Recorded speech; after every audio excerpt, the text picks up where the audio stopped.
India 284 runs அடிச்சிருந்தாங்க. But ஆனால் New Zealand 7 wickets வித்தியாசத்தில் ஈஸியாக வின் பண்ணிட்டாங்க. ஸ்கோர் போர்டை மட்டும் பார்த்தா இந்த மேட்ச்ல என்ன பிரச்சனை அப்படிங்கிறது கண்டிப்பாக தெரியாது. இந்தியன் பேட்டிங்ல எஸ்பெஷலி மிடில் ஆர்டர்ல கண்டிப்பா ஏதோ ஒரு பிரச்சனை இருக்கும். அது என்ன பிரச்சனையா இருக்கும்? இந்தியன் பவுலிங்லயுமே ஒரு ப்ராப்ளம் அடிக்கடி ரிப்பீட் ஆகி அதுவே ஒரு பேட்டர்னா கிரியேட் ஆயிருக்கு. அது என்ன? இந்த ரெண்டு விஷயமுமே இந்தியாவோட லாஸ் இன்னைக்கு அதுதான் டிட்டர்மைன் பண்ணியிருக்கு. இந்த லாஸ் எப்படி நடந்துச்சு, இந்தியா சில விஷயங்கள் நல்லதா பண்ணியிருக்காங்களா இந்த மேட்ச்ல அப்படிங்கிறத இந்த வீடியோவில் நம்ம பார்க்கலாம். Welcome to beyond boundaries. இந்த மேட்ச் ஆக்சுவலா இந்தியா தோத்துட்டாங்க தான். பட் ஆனா வந்து ஸ்டார்ட் ஆக்சுவலா நல்லா தானே மாஸ்டர் இருந்துச்சு. Correct. I think best combination இருந்தது ஸ்டார்டிங்ல. New ball it did something. ஆனா கொஞ்சம் கில்லுமே சரி, ரோஹித்துமே சரி, கொஞ்சம் தே ரெஸ்பெக்டட் த பவுலர்ஸ். ஒரு 5 ஓவர்ஸ் வரைக்கும் அந்த மாதிரி ப்ளே பண்ணாங்க. த குட் திங் என்னன்னா அவங்க பேனிக் ஆகல. ஓகேங்களா, they are giving the start to the bowlers. அதுக்கப்புறம் அட்டாக் பண்ணிட்டாங்க. ஸோ பேனிக் கொஞ்சம் இல்லாம பர்ஃபெக்டா அந்த சுச்சுவேஷனை ரீட் பண்ணனால அட்டாக் பண்ணி ஐ திங்க் தே ஸ்கோர்ட் ரஃப்லி around 50 odd in first 10 over. So it gave India very good start. ஆனா அந்த ஸ்டார்ட் வந்து கரெக்டா கேபிட்டலைஸ் நம்ம பண்ணிக்கலையோ. அதாவது வந்து நீங்க சொன்ன மாதிரி ரொம்ப காஷியஸா ஸ்டார்ட் பண்ணாங்க, which is what is expected இந்த பிட்ச்ல, ஒரு ஸ்லோவர் பிட்ச்ல. ஸோ ஆனா அதை வந்து அடுத்த ஸ்டேஜுக்கு வந்து எடுத்துட்டு போலியோ. அடுத்த ஸ்டேஜுக்கு எடுத்துட்டு போக வேண்டிய ஆள் சுப்மன் கில். ஓகேங்களா, ஏன்னா அவர் தான் கரெக்டா செட் ஆகி ஃப்ளூவண்டா 56 ரன்ஸ் அடிச்சு கரெக்டா நீங்க சொன்ன மாதிரி அடுத்த லெவலுக்கு எடுத்துட்டு போற ஸ்டார்ட் பண்ணாரு. அவுட் ஆயிட்டாரு. ஓகேங்களா, it was a very soft pitch Mitchell. எனக்கு சில கொஸ்டின்ஸ் ரைஸ் ஆச்சு. என்னன்னா, இது லாஸ்ட் மேட்ச்லயும் பார்த்தோம், இந்த மேட்ச்லயும் பார்த்தோம். 50 ஆர்டர் அடிக்கிற மாதிரி 50 60 அடிச்சுட்டு அவுட் ஆயிடுறாரு. நம்ம பாக்குற வரைக்கும் அவர் தான் அடுத்த நம்மளோட கிரேட் பிளேயர் இல்லைங்களா. So if you wants to reach that great player level, I think இந்த மாதிரி ஸ்டார்ட்ஸ் அவரும் அதுவும் ஃபார்ம்ல இருக்கிறப்ப ஃப்ளூவண்டா இருக்கிறப்ப கன்வெர்ட் பண்ணிடணும். அது அது ஐ think that is something he has to look at and then correct in future. ஏன்னா ஹி ஸ்டில் ஹேஸ் டைம். இது என்னன்னா, பேட்டர்ன் நான் என்ன பாக்குறேன்னா, ஐ திங்க் அந்த ஆக்சலரேட் பண்ணணும் அப்படிங்கிற மேபி அந்த ப்ரெஷர் வர்றப்ப அவர் கொஞ்சம் கண்ட்ரோலை லூஸ் பண்ணிடுறாரோ. இன்ஃபேக்ட் ரெண்டுமே சாஃப்ட் டிஸ்மில்ஸ் எல்லாம் நினைக்கிறேன். அது ஒரு பேட்டர்ன் எமர்ஜ் ஆகுதுன்னு தோணுது. மேபி அந்த அட்டாக்கிங் மோட்ல அவர் இன்னும் அவரால் ஃப்ளூவண்டா இருக்க முடியலங்கிறனால மேபி T20 ஸ்குவாட்ல அது ஒரு ரீசனா சொல்லியிருப்பாங்களா என்னன்னு தெரியல. பட் அது ஒரு கொஸ்டின், ஒரு பேட்டர்ன் எமர்ஜ் ஆகுற மாதிரி எனக்கு ஒரு டவுட் வருது. இல்ல கண்டிப்பா. நான் இந்த விஷயத்துல வந்து I am with you on that. ஏன்னா வந்து சுப்மன் கில் வந்து next in line with the greats அப்படின்ற மாதிரி வந்து நம்ம கன்சிடர் பண்ணும்போது அவரோட நாக் வந்து ஒரு மேட்ச் வின்னிங் இன்னிங்ஸா இருக்கணுமே தவிர இட்ஸ் ஜஸ்ட் லைக் எ கேமியோவா இருக்கக்கூடாது. I think he will take responsibility in the upcoming matches அப்படின்னு நினைக்கிறேன். சுப்மன் கில் வந்து ஒரு ஸ்டார்ட் கொடுத்துட்டு அவுட் ஆனாலுமே ஐ திங்க் எங்க மேட்ச் வந்து ஒரு யூ டர்ன் அடிச்சதுன்னா பிட்ச் ஆல்சோ வந்து ஆஃப்டர் ஒரு 20 ஓவர்ஸில் ரொம்பவே வந்து ஸ்லோவாக ஆரம்பிச்சிடுச்சு. அண்ட் ஸ்லோவர் பவுலர்ஸ் தான் வந்து நியூசிலாண்டோட ஒரு கிரேட் வெப்பன். அதை கரெக்டாக கேபிட்டலைஸ் பண்ணி மிடில் ஆர்டர் ஆக்சுவலாக வந்து இன்னைக்கு வந்து பெரிய ஒரு டேமேஜை வந்து ஃபேஸ் பண்ணாங்க. அதாவது கோலி அவுட் ஆயிட்டாரு, ஸ்ரேயாஸ் ஐயர் கிளிக் ஆகலை. இப்படிலாம் இருக்கும்போது ஒரு பெரிய ஒரு யூ டர்ன் மேட்ச் அங்கே தான் வந்து மாறிச்சு அப்படின்னு நினைக்கிறேன்.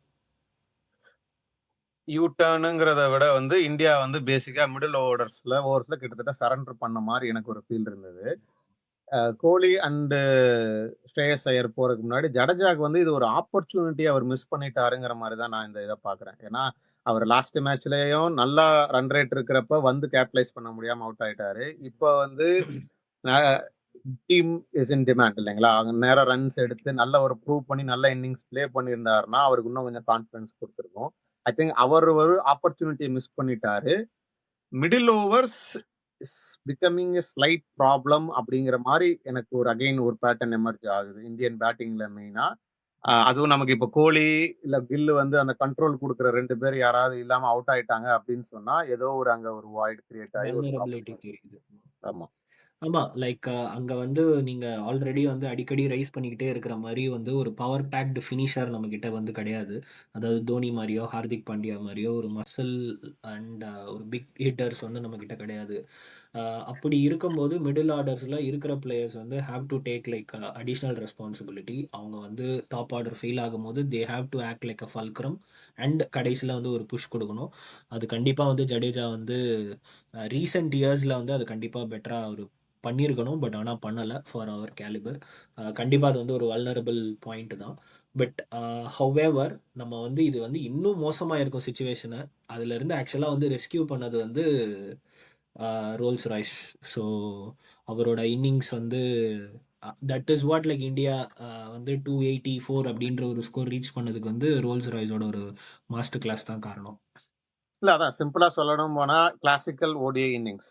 ஓகேங்களா? Hmm. So team is in trouble. Okay. You come in, knock around. ஓகேங்களா? ஒரு 80, 85 ஸ்ட்ரைக் ரேட்ல வந்து you get to that like last 10 overs. Then you accelerate. He got a century. Strike rate is above 100. ஓகேங்களா? அந்த ஒரு clear pattern, ஒரு temperament கரெக்ட்டா set பண்ணி ஓடிஐ ப்ளே பண்ண captain. Innings. Only concern was like அவருக்கு சப்போர்ட் பண்ணி இன்னும் ஒரு யாரோ ஒரு பேட்ஸ்மேன் கண்டிப்பா. வந்து சப்போர்ட் பண்ணியிருந்தாங்கன்னா it could have been a different story. At least 280க்கு பதிலாக ஒரு 300 310-20க்கு போயிருக்கும். I think that is where it is lacking. அதனால தான் நான் மிடில் ஆர்டரை நான் திரும்ப சொல்றேன். Middle order plus middle overs. ஏன்னா அந்த இடத்துல ஒரு சின்ன ஹோல் இருக்கு. ஏன்னா ராகுல் if he can play that, அதாவது ஒரு ஃபுல் ஃபிளெஜ்டு மசில்டு ஃபினிஷரா இல்லாட்டினாலும் at least he did his part. கரெக்டா? ஸோ அந்த இடத்துல யாராவது ஒரு சப்போர்ட் குடுத்திருந்தா, மேபி இன்னும் கொஞ்சம் இந்தியா ரன்ஸ் எடுத்திருப்பாங்க. But this is like very, இல்ல. வெரி இல்ல. கிளாசிக்கல். அந்த இடத்துல வந்து ஜடேஜாவும் சரி, நிதிஷ்குமார் ரெட்டியும் சரி, they have to take the responsibility. ஏன்னா வந்து அதுக்காக தான் 2 பேருமே வந்து ஆல் ரவுண்டர்ஸ் அப்படின்ற பேர்ல வந்து டீம்ல இருக்காங்க. ஸோ அவங்க வந்து எக்ஸ்ட்ரா வந்து ஒரு 20 ரன்ஸ் அடிச்சிருந்தாங்கன்னா, definitely India would have cross 300. I don't know like still India வந்து வின்னிங் ஸ்கோர் அது இருந்திருக்குமான்னு. பட் ஆனா வந்து that is what is expected from this middle order அப்படின்னு சொல்றேன். தட் ஹாஸ் ஃபெயில்ட் அப்படின்றது வந்து சொல்றேன். ஆ பட் நீங்க கேட்ட ஓகே. கரெக்டான கொஸ்டின் அதுதான். 300, 320 அடிச்சிருந்தாலும் இந்தியா வின் பண்ணியிருப்பாங்களா? அப்படிங்கிற கொஸ்டின் ஸ்டில் வருது. ஏன்னா, இன்னும் நம்ம வேற வல்னரபிலிட்டீஸ்லாம் வந்து நம்ம பவுலிங்ல நெறைய பார்க்குறோம். நான் ஒண்ணு நோட்டீஸ் பண்ணது வந்து அகைன் போன மேட்ச்ல ஃபீல்டிங் பத்தி பேசுனோம், கேட்சிங் பத்தி பேசுனோம். இந்த மேட்ச்லயுமே வந்து ஐ திங்க் அகைன் ஒரு டைரக்ட் ஹிட் மிஸ் பண்ணியிருக்காங்க. ஐ திங்க் ஒரு கேட்சுமே மிஸ் பண்ணியிருக்காங்க. So fielding is still again something that not 100% up to mark. அத அவங்க ஃபோக்கஸ் பண்ணணும். அகைன் நம்ம இதெல்லாம் வந்து ஒரு பைலேட்ரல் சீரிஸ், ஒரு மாதிரி நான் ப்ரெஷர் என்வரான்மெண்ட். பட் ஒரு கீ மேட்ச்ல ஒரு வேர்ல்டு கப் செமிஃபைனலோ ஃபைனல்ல வந்து இந்த மாதிரி ப்ரெஷர் சுச்சுவேஷன்ல மிஸ் பண்ணாங்கன்னா India will never get a second chance.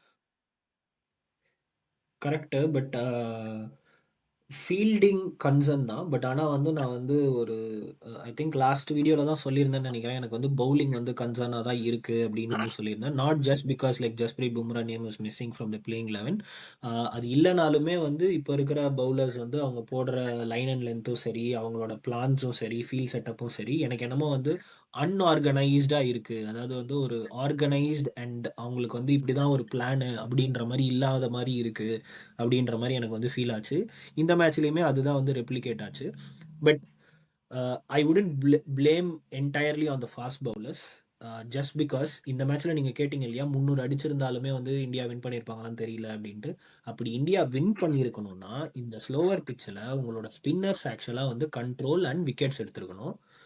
So ஜடேஜாவும் சரி, குல்தீப் யாதவும் சரி, மிடில் ஓவர்ஸ்ல நம்மளுக்கு விக்கெட்டே வரல. தே ட்ரைட் அப். ஸோ அதுதான் வந்து ஒரு மேஜர் ஃபேக்டர்ன்னு நினைக்கிறேன் இந்தியா லூஸ் பண்ணதுக்கு.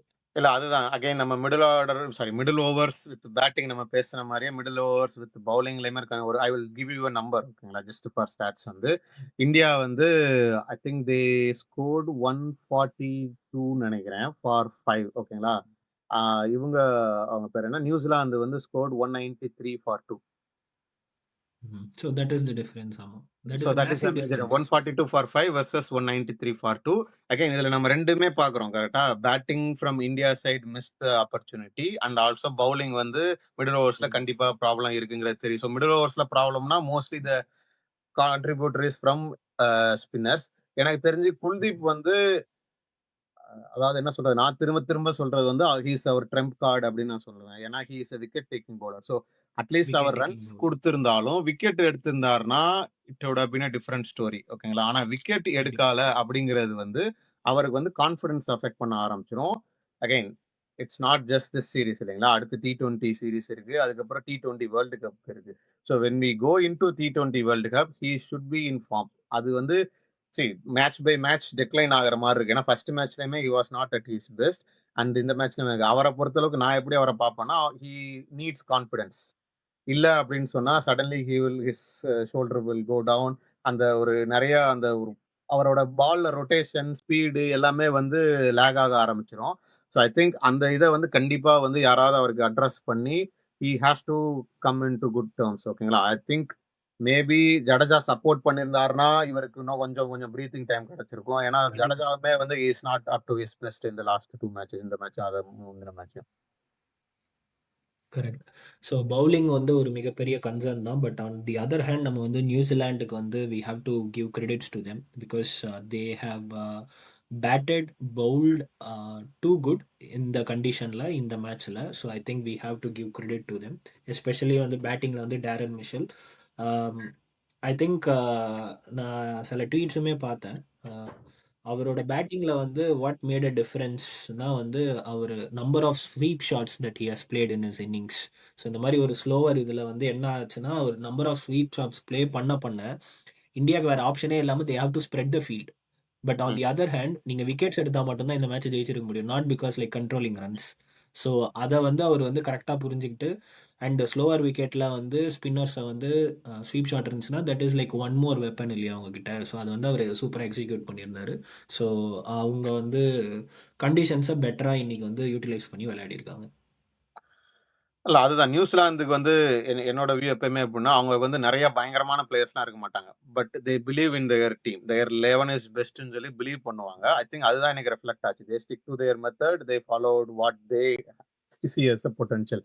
பவுலிங்லயுமே சரி, ஏன்னா ஃபர்ஸ்ட் 15 ஓவர்ஸ் கிட்ட வர்ற வரைக்கும் தே வேர் அட்டாக்கிங். நம்ம இந்தியா அட்டாக் பண்ணி தான் ப்ளே பண்ணாங்க. They stick to the task. அதே மாரி தான் பேட்டிங்லயுமே வந்து நான் ஏதோ கமெண்ட்ரி படிச்சேன். ஒரு ஒரு என்ன சொல்றது, ஒரு ஹாய்க்கோ, ஒரு அன்னெசெசரி ஷாட்டே இல்ல. ஓகேங்களா? தே ஜஸ்ட் பிளேட் கிடையாது. Normal innings. Maybe that is a learning for India to play in this type of pitches. ஏன்னா பிட்ச் வந்து கொஞ்சம் ஸ்லோ டவுன் ஆச்சு. ஆனா அவங்க வந்து கம்போஷர விடல. கரெக்ட்டா வந்து பேஸ் பண்ணி பண்ணாங்க. ஐ think that what makes a difference between Indian batting and New Zealand batting நெனைக்கிறேன். ஓகே. ஸோ நம்ம இந்தியாவோட ப்ராப்ளம்ஸ் பற்றியும் பேசிட்டோம். நியூசிலாந்து வந்து என்ன நல்லா பண்ணாங்கன்னு பேசிட்டோம். ஆடியன்ஸ்க்கு ஏதாவது கொஸ்டின் இருக்கா? இல்ல அதுதான். இப்ப நம்ம வந்து இந்தியாவோட பேட்டிங் ப்ராப்ளமும் பேசுறோம். பவுலிங் அப்புறம் ப்ராப்ளமும் கேட்கிறோம். எது பிக்கஸ்ட் கன்சர்ன்? எத வந்து இந்தியா ஃபர்ஸ்ட்டு ஃபிக்ஸ் பண்ணணும்? Especially before going into the T20 world cup. ஏன்னா I know like it's different format, different set of players. But some of this things could spill into the T20. So எந்த biggest problem பேட்டிங்லயா? Middle over பவுலிங்லயான்றத comment பண்ணுங்க. Okay, that being said, thank you so much for watching. Until meeting you in next video, signing off Vikram. And master thank you.